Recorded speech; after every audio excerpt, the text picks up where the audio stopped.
afternoon, everyone. Welcoming you to another edition of Game Time with Kenny. Yeah, we're ready to rock and roll. Game Time with Kenny is back in the house, and this edition we're going to be talking about the NBA, the NHL, and Major League Baseball, and whatever's on your mind today. So, please send your comments, send your feedback.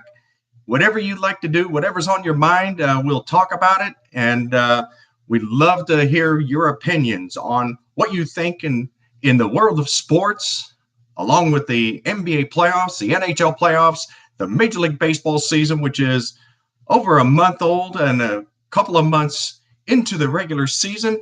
What do you think of the teams right now? And who do you see as a potential threat in Major League Baseball as of this moment? Well, I'll tell you, we're so passionate about sports, and we want to give you more sports information than any other source that's out there right now. And we have enthusiasm, we have passion, and we're just in love with sports. And we love you all out there for viewing this program today. And we thank you for everybody who's watching and supporting this program. I love to, meet each and every one of you today. You guys are such awesome people out there, and I appreciate every one of you today. Well, on that note, as we said, welcome to another edition of Game Time with Kenny. Yes, Game Time with Kenny is once again back in the house, and today let's talk about a little bit of yesterday's action in the NBA. What can you say? The Denver Nuggets and the Portland Trail Blazers, the first overtime game in the playoff history of the 2019 NBA playoffs. And what a treat it was in the City of Roses in Portland, Oregon, as neither team wanted to give up. They wanted to go until whenever it seemed like. But I'll tell you, Jokic and Murray came up big for Denver. They provided 67 of the 137 points that the Denver Nuggets scored in yesterday's game.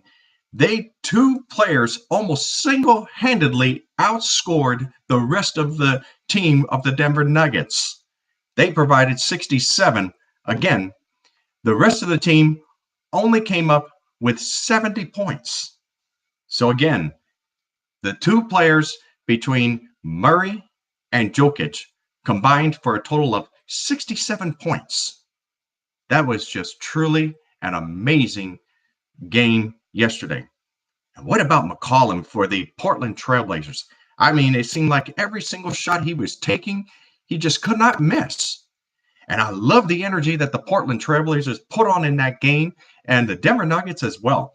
They were scrapping for loose balls and rebounds and going after players, and they were hitting from downtown. It was just a gritty, iron playoff game, one for the ages to remember. And this will go down in history as one of the best ever NBA games to ever take place in the playoffs. And I'll tell you, the Milwaukee Bucks, on the other hand, what can you say about Giannis? I mean, he had his way with the Boston Celtics yesterday. And, the Celtics, Al Horford, he did not play that good of a defense against him.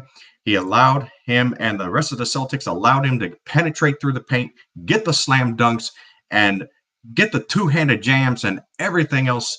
I mean, if the Celtics are going to win this series, and if they're going to win 3 straight against them, they've got to find a way to slow down Giannis, and they've got to limit him, and he cannot get the penetration through the paint because otherwise it will kill them. Well, one area that really killed them yesterday was off the bench.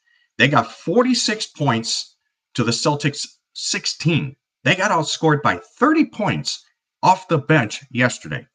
When you're giving up almost 50 points to the opposition and the bench guys coming in and producing almost 50 points, you're asking a tall order to try to come back and win at home, and it's virtually impossible. So they've got to limit the turnovers. They've got to limit the three-point opportunities. They've got to limit the points in the paint, and they've got to be able to rebound better. They've got to play better defense. They've got to come up with a better game plan than they did yesterday, because after game one, what has happened to the Celtics? They are solely on a different team. Ever since the third quarter of game number 2, It has been really virtually all the Milwaukee Bucks in this game for about 6 quarters. The first 6 quarters, it looked like the Celtics were going to be the team. But the last 6 quarters, they've played 12 in the series so far, and the first half of it belonged to the Celtics. The second half of it belonged to the Bucks. So if you're the Milwaukee Bucks, you got to just continue playing the way you have been the last 6 quarters. You got to get Giannis involved, get the passing game going, get good ball distribution, going to the free throw line, and getting the points in the paint. You guys, the Milwaukee Bucks, have been doing a great job in the last 6 quarters. They've got to continue to do that if they're going to win this series. And again, they only have to win 2. The Celtics have to win 3 more. And 2 of the last 3 is in Milwaukee, including a game 7. You know, when you talk about the Toronto Raptors and the Philadelphia 76ers, the Raptors have got to find a way to win game number 4 in Philadelphia. Now, again, after the Toronto Raptors won the first game, Philadelphia has come back with revenge, and they've won the last 2. You know, Butler having an amazing performance. Also, you know, the entire team is just rallied around, you know, Embiid, and they've just turned it up another notch in Philadelphia. And the 76ers are not going to go down quietly. They want a rematch with the Boston Celtics after what happened to them last year. They want to come back and try to beat the Celtics this year because they feel that they're an NBA Finals team. Well, they've got a long road ahead. They've got to get by Toronto first because Toronto, remember, they have the home court over Philadelphia. And if Philadelphia is going to win this series, they've got to take care of business at home tomorrow. They've got to take care of business at home first. If they take care of business and they go up 3-1 on the Toronto Raptors, they will virtually possibly win this series. But if they get a split and Toronto's able to come back and win game 4, you're asking yourselves that you've got 2 of the last 3 in Toronto. That's a tall order if you want to try to win 2 games on the road, with the middle one being in Philadelphia. If you lose in Philadelphia and try to go back to Toronto, win games 5 and 7, that's a tall order to ask. And I don't know if Philadelphia can win 2 in Toronto. They can win 1, I see. But for asking them to try to win 2 games, that's going to be a tall order. Well, I tell you, I love to see Toronto go against Boston in the next round. I would really love to see that. But I'll tell you, Milwaukee Bucks, you know, they're not going down easy in this series. And they're up 2-1, and they've got the upper hand against the Celtics. They need to do whatever they can, the Celtics need to try to find a way to get the split at home and then try to go up to Milwaukee and take game 5 and then try to wrap it up in game 6 at home in Boston. Now let's focus ourselves on the Western Conference. Well, like we said, Denver, Portland, you know, what can you say? I mean, the last 2 games has just been absolutely great basketball. Portland Trailblazers finding plays, finding ways to win, making the plays, making the crucial plays when needed, and they hit the big shots from downtown. Chris McCollum, he was on fire yesterday. I mean, it was just incredible. They could not stop that guy. And I'll tell you, if you're the Denver Nuggets, you have to find a way to stop McCollum or slow him down, because if you don't, then when they go back and they play continuously in this series, the Portland Trailblazers possibly will win this series instead of the Denver Nuggets. Even though Denver has the home court against them, and they have the home court advantage with a game 7 in Denver, but they've got to slow down McCollum, because the last 2 games, Portland has had the upper hand. They've had the more energy. Denver did have energy, but when it came down in crunch time to make the plays that they needed to, Portland was just a little bit more aggressive than Denver was. Denver, you know, Jokic and Murray, you know, Plumlee off the bench, he's going to have to produce a lot better than he did in yesterday's game. You know, scoring less than 5 points off the bench, that's not going to cut it. He's got to come in and he's got to play his game, get some 3-pointers, get some good looks, and then make them, bury them, swish them, whatever he's got to do He's got to be able to get it done. So the bench is going to be a key for Denver if they're going to win this series. Also, Jokic and Murray, they've got to still play their game, and they've got to play great defense. They've been known for good defense throughout this year, and they've got to show it against the Portland Trailblazers if they're going to win this series, because Game 4 is in Portland, and if Portland wins, they have a chance to close it out in Denver in Game 5. So the Nuggets want to go back home with a split, knowing that they'll have a Game 7 at home and they have Game 5 at home, but with the middle game, Game 6 being in Portland. So if they can win Game 5, win Game 4 tonight, then get Game 5, they're asking Portland to try to win their last two. It's not that it can't be done. It's going to be a tall order in this series. But clearly right now the momentum is on Portland's side, and Denver's got to find a way to slow them down and to get the split in Game 4. The Houston Rockets and the Golden State Warriors. You know, we've been talking about this series. Everybody's been talking about it. Well, I'll tell you, I am still waiting for the Warriors to have their breakout game from downtown in the three-point line. And I want to see tonight that Kevin Durant, Steph Curry, and Klay Thompson, each player will hit 10 three-pointers in that game tonight.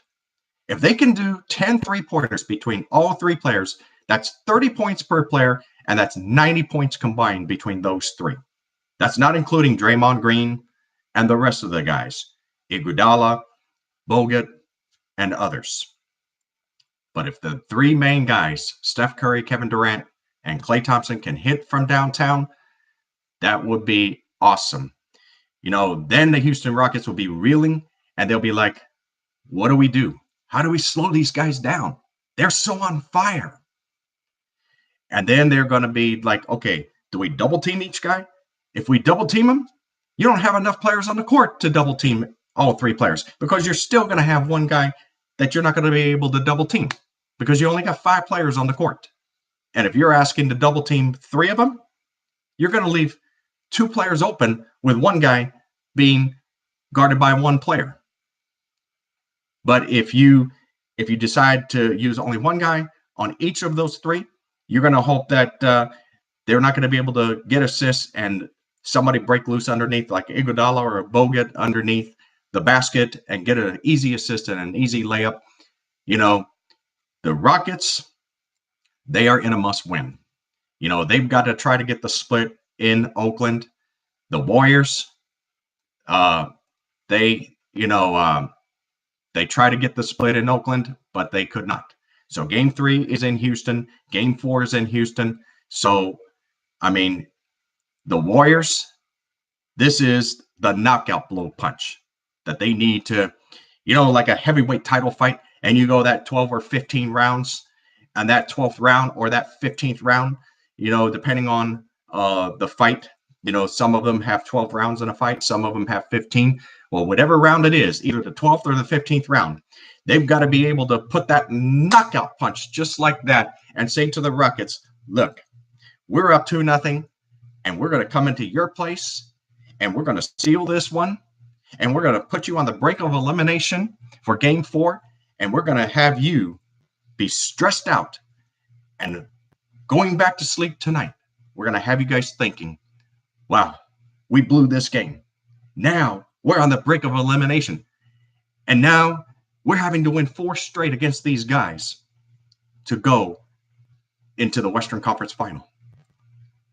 If they go down 3-0 in this series tonight, mark my words, the Warriors will not lose this series. The Rockets will lose this series if they go down 3-0 tonight. So this is a statement game for the Houston Rockets. They've got to come out with the intensity. They've got to lead wire to wire, just like Golden State Warriors did in Game 2. They never trailed in that game. That's what the Houston Rockets have to do tonight if they're going to win this game tonight.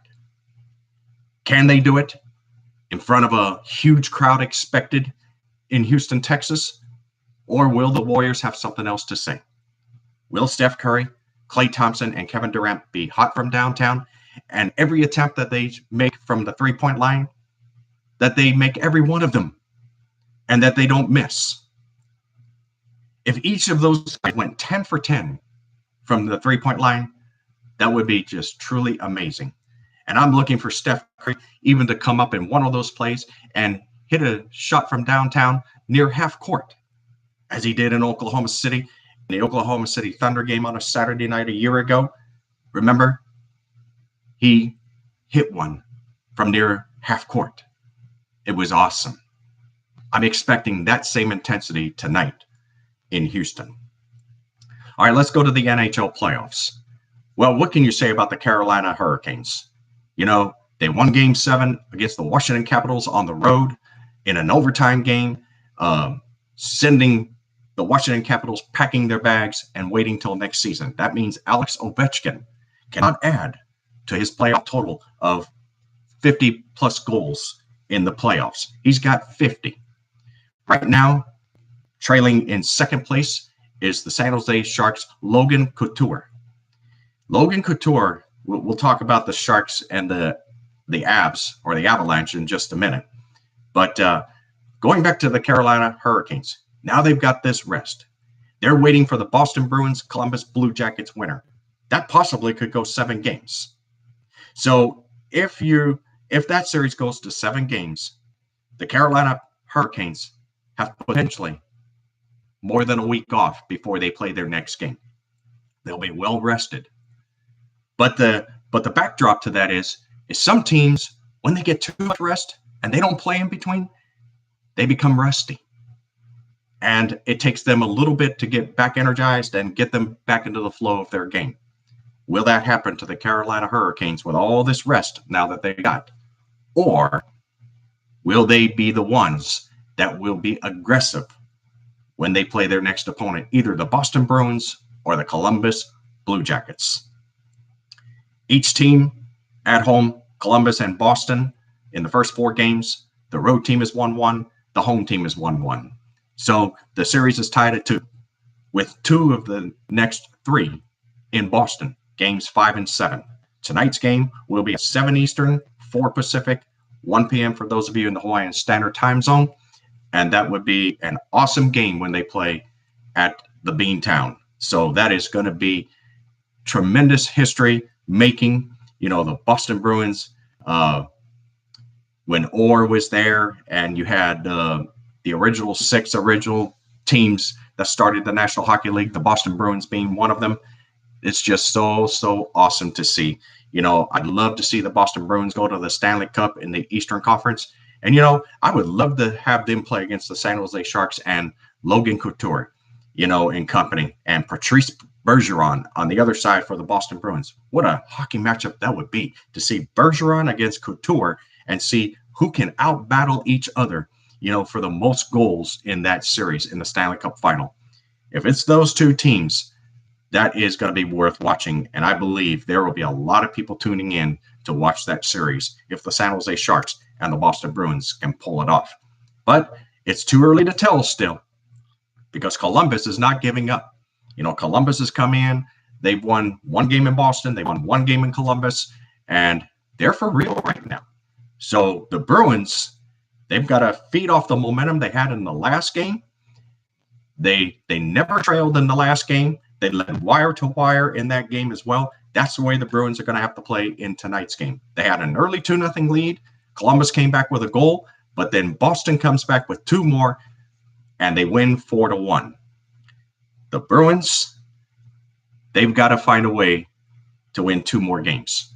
Each team must win 2 more in this series. But which team is going to do it? Will it be Columbus, who will pull the upset over Boston, or will it be the Bruins eliminating Columbus and going into the next round to play Carolina? So that remains to be seen.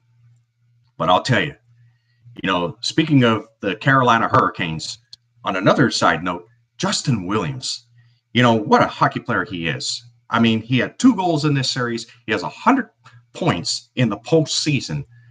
That is just remarkable. And the electricity was lighting up in Carolina yesterday when they eliminated the New York Islanders in 4 straight. Now here, You took an Islanders team that had eliminated the Pittsburgh Penguins and they swept them.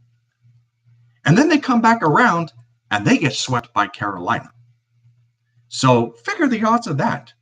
And now the New York Islanders are thinking, okay, we just eliminated Pittsburgh in the first round and we swept them. So how can we be swept by a Carolina team? We had the home ice against them. We would have had Game 7 at home in Uniondale. But now they're scratching their heads and trying to figure out what went wrong in this series. Why couldn't we get goals? In 3 of the 4 games, they only got 2 goals. And they lose 5-2 in the last 2 games.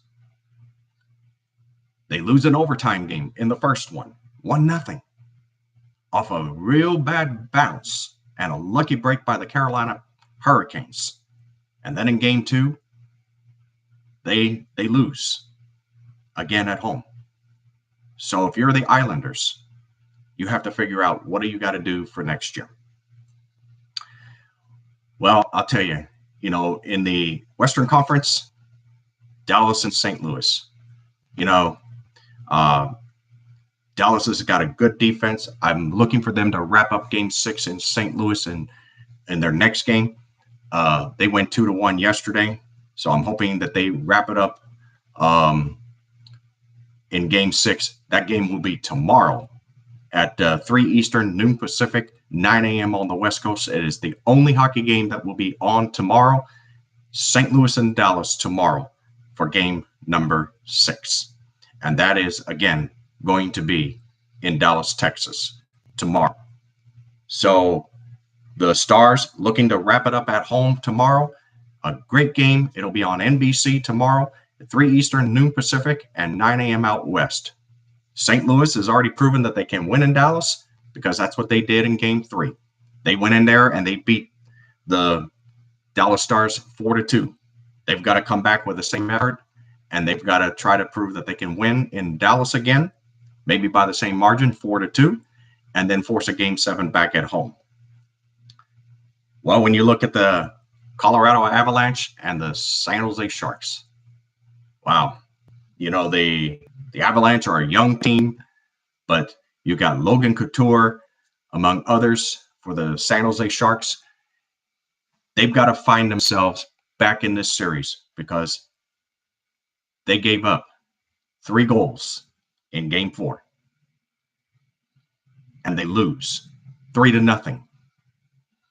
It was a remarkable game by the Colorado Avalanche. They found a way to slow down Logan Couture and the rest of the Sharks. And the Sharks have got to be saying, look, we got to get back on our game. We got to skate better. We got to forecheck better. We got to play better defense. We got to clog up the neutral zone. And we've got to eliminate the zone possession for the Colorado Avalanche when they're in the San Jose zone. And it's just a total meltdown in the last game by the Sharks. But I believe the Sharks are going to wake up and they're going to smell the roses, and they're going to come back with a vengeance in the next game. And when they play tomorrow, I believe it. No, not tomorrow, Monday. When they play that game in Game 6, because tonight they've got a Game 5 at home. But when they go to Game 6, they're going to want to try to wrap up that series in 6 games and not force that Game 7 back at San Jose, even though it's in the Shark Tank. But Game 7s, it's a do-or-die game, and any team could win. And that means it's only 1 game away from elimination for either side. All right. Lastly, we're going to talk about Major League Baseball.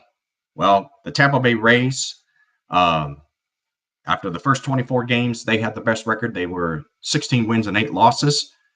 But now they do not have the best record.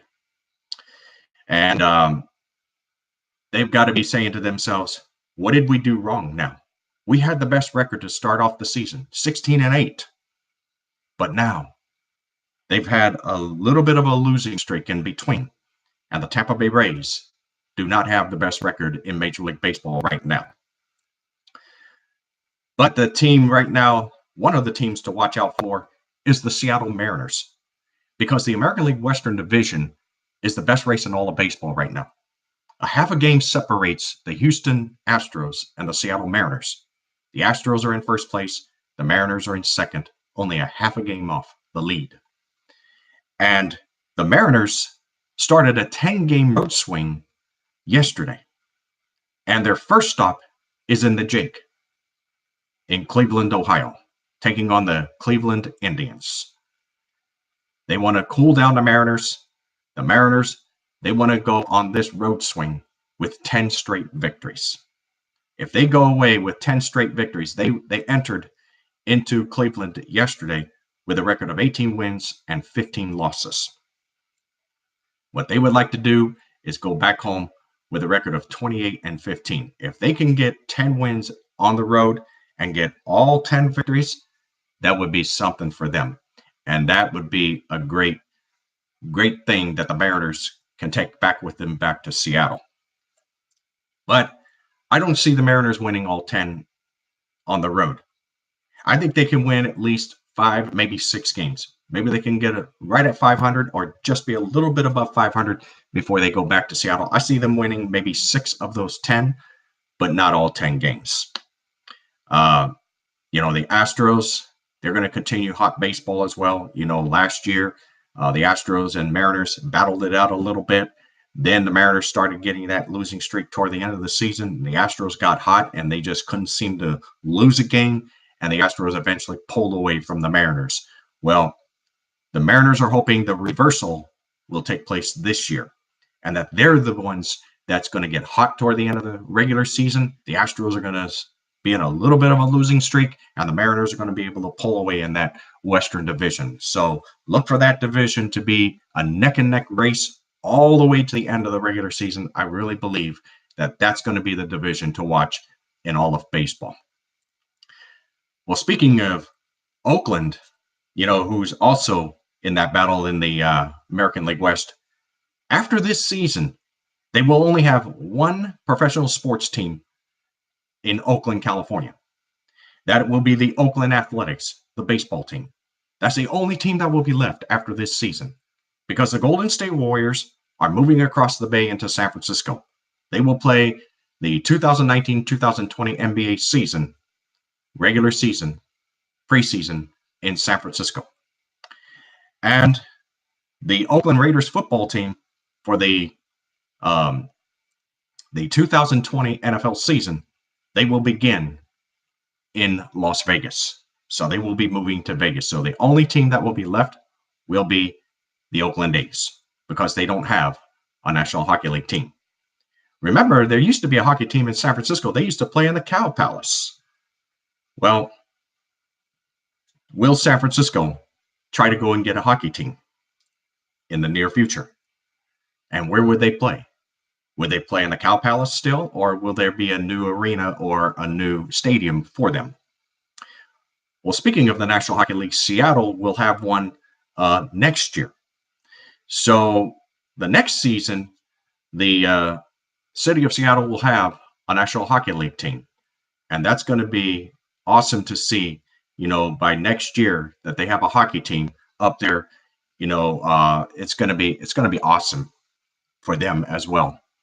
So, that trip up to Vancouver, Canada from there along I-5 corridor, which goes across the Canadian border, it's just awesome. Then I-5 ends right at about the Canadian border, and then it's a new road going into Vancouver, Canada once you cross the border.